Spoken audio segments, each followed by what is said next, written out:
Assalamualaikum warahmatullahi wabarakatuh. Bismillahirrahmanirrahim. Alhamdulillahi rabbil alamin. Wassalatu wassalamu ala asyrafil anbiya'i wal mursalin. Sayyidina wa habibina wa syafi'ina Sayyidina wa maulana Muhammadin wa ala alihi wa sahbihi ajma'in, amma ba'du. Kaum muslimin, para pemirsa yang dirahmati Allah, yang saya hormati, alhamdulillah, puji syukur mari kita senantiasa panjatkan kehadirat Allah Subhanahu wa taala yang telah memberikan, melimpahkan kepada kita kenikmatan hidayah karunia-Nya, sehingga pada kesempatan kali ini kita dapat berjumpa kembali, yang tentunya masih dalam suasana di bulan yang sangat suci ini, di bulan yang penuh keberkahan ini, di bulan yang penuh pengampunan ini, yakni bulan suci Ramadan tahun 1442 Hijriah. Mudah-mudahan kita senantiasa dapat meningkatkan amaliyah ibadah kita di bulan suci ini, dan mudah-mudahan Allah Subhanahu wa taala selalu meridhoinya. Amin amin ya rabbal alamin. Salawat dan salam senantiasa semoga tercurahkan kepada junjungan kita Nabi besar Muhammad sallallahu alaihi wasallam, dengan harapan mudah-mudahan kita besok akan mendapatkan syafaatnya di yaumil kiamah. Amin amin ya rabbal alamin. Kaum muslimin, para pemirsa yang berbahagia, pada kesempatan kali ini masih dalam suasana di bulan suci ini, di bulan suci Ramadan, tentunya banyak hal yang harus kita lakukan, mengambil kesempatan satu bulan penuh untuk peningkatan amaliyah ibadah kita kepada Allah Subhanahu wa taala. Terlebih kita selalu tak lupa menafkahkan, mensedekahkan sebagian harta kita, yang dalam hadis Rasulullah Muhammad sallallahu alaihi wasallam telah dijelaskan bahwa idza mata ibni adam in qata'a amaluhu illa min salasin, shadaqatin jariyatin aw ilmin yuntafa'u bih aw waladin shalihin yad'ulah. Yang pertama ini adalah sedekah jariyah. Sebagian ulama menafsiri bahwa sedekah jariyah ini ditafsiri adalah hal yang berkaitan dengan wakaf. Kenapa demikian? Karena sedekah jariyah merupakan amalan yang juga akan mengalir pahalanya walaupun kita sudah mati. Terlebih wakaf, sesuatu yang kita wakafkan, yang selamanya akan dipakai untuk kepentingan, kebaikan, kemaslahatan umat, tentunya pahala akan selalu mengalir kepada orang yang mewakafkannya walaupun orang itu sudah meninggal. Dalam surat Ali Imran ayat 92, Allah berfirman, lan tanalul birra hatta tunfiqu mimma tuhibbun wa ma tunfiqu min syai'in fa innallaha bihi alim.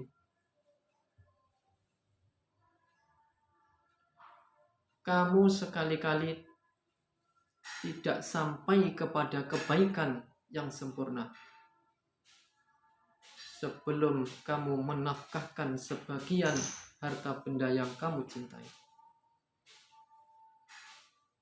Dan apa saja yang kamu nafkahkan, maka sesungguhnya Allah mengetahuinya.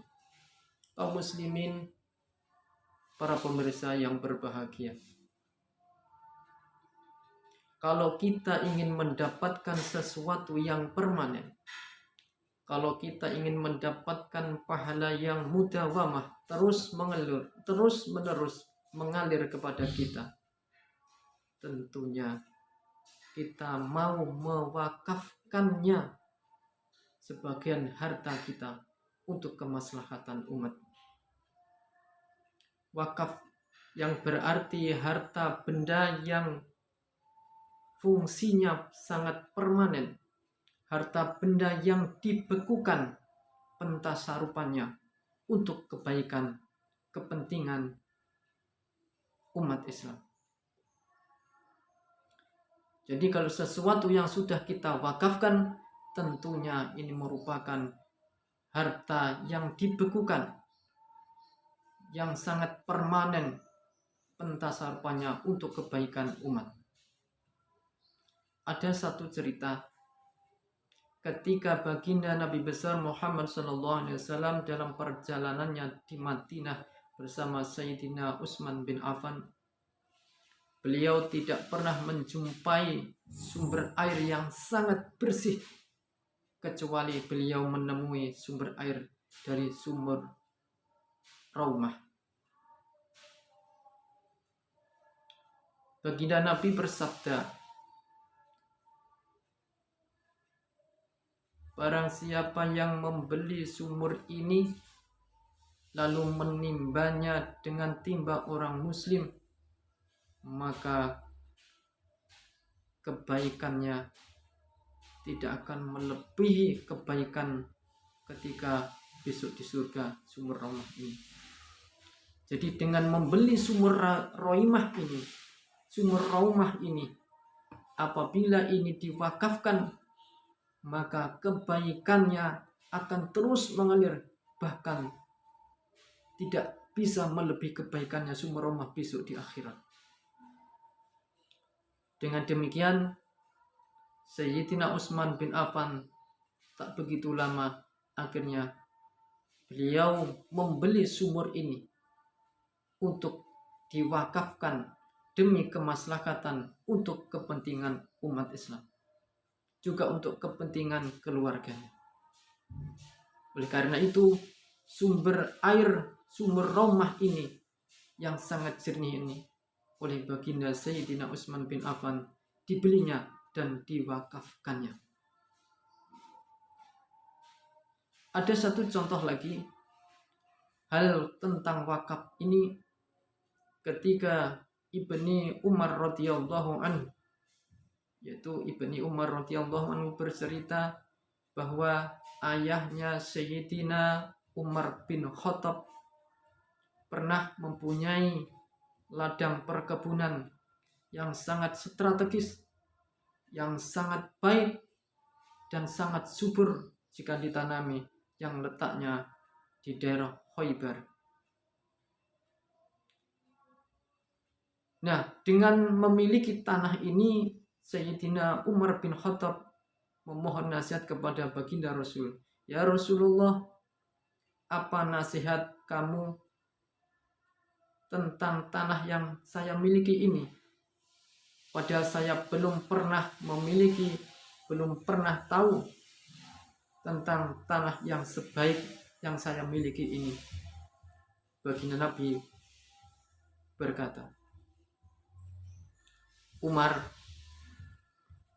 belilah tanah ini, wakafkanlah dan sedekahkanlah hasilnya untuk kepentingan umat. Akhirnya Sayyidina Umar bin Khattab membelinya tanah ini, dan tanah ini diwakafkan untuk kepentingan umat Islam. Kaum muslimin pemirsa yang berbahagia, pada dasarnya wakaf sudah ada dan sudah dilaksanakan sejak zaman baginda Nabi besar Muhammad SAW dalam perjuangannya untuk membantu perjuangan baginda Nabi besar Muhammad SAW, baik yang dilakukan oleh Sayyidina Utsman maupun oleh Sayyidina Umar bin Khattab radhiyallahu anhu. Kaum muslimin, kalau kita lihat apa sebenarnya hikmah yang dapat kita petik dengan kita mewakafkan harta yang kita cintai. Yang pertama, dengan kita mewakafkan sebagian harta kita, maka tentunya kita akan selalu mendekatkan diri kepada Allah Subhanahu wa taala. Taqarrub ilallah. Karena apa? Sesuatu yang kita wakafkan besok akan selalu mendatangkan kebaikan kepada kita, sehingga kita akan selalu dekat kepada Allah Subhanahu wa taala. Walaupun kita sudah meninggal, tentunya pahala akan terus mengalir kepada orang yang mewakafkannya. Yang kedua, meningkatkan, akan mengkuatkan keimanan kita, mempertebal ketakwaan kita kepada Allah Subhanahu wa taala. Dengan kita bersedekah, dengan kita mewakafkan harta kita, tentunya kita telah memperkuat rasa keimanan kita kepada Allah Subhanahu wa taala. Karena kita telah menjalankan perintahnya, kita telah mampu melakukan apa yang Allah perintahkan kepada kita, karena atas keridhaan Allah Subhanahu wa taala. Yang ketiga, wakaf dapat menekankan investasi pahala kita. Walaupun kita sudah meninggal dunia, harta yang kita wakafkan tentunya masih dalam bisa mendatangkan kemaslahatan, kebaikan bagi kita semuanya. Tentunya bagi mereka yang mau mewakafkannya. Yang keempat, memajukan pemberdayaan kehidupan umat Islam. Dengan kita melakukan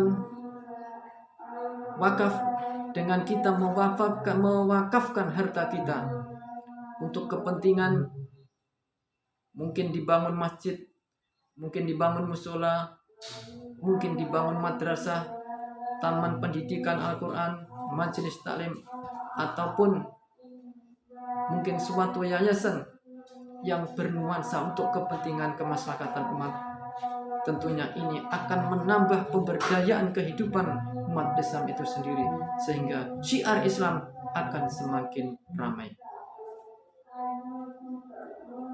Yang kelima, hikmah yang kita petik dengan kita melakukan wakaf adalah mensejahterakan kaum du'afa, termasuk fuqara wal masakin, anak-anak yatim piatu.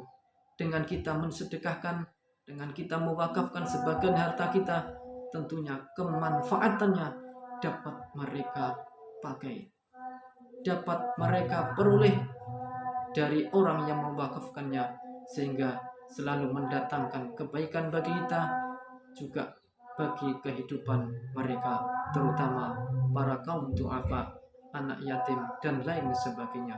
Kaum muslimin, pemirsa yang berbahagia, saya kira pada pertemuan kali ini cukup sampai ini saja yang perlu saya sampaikan.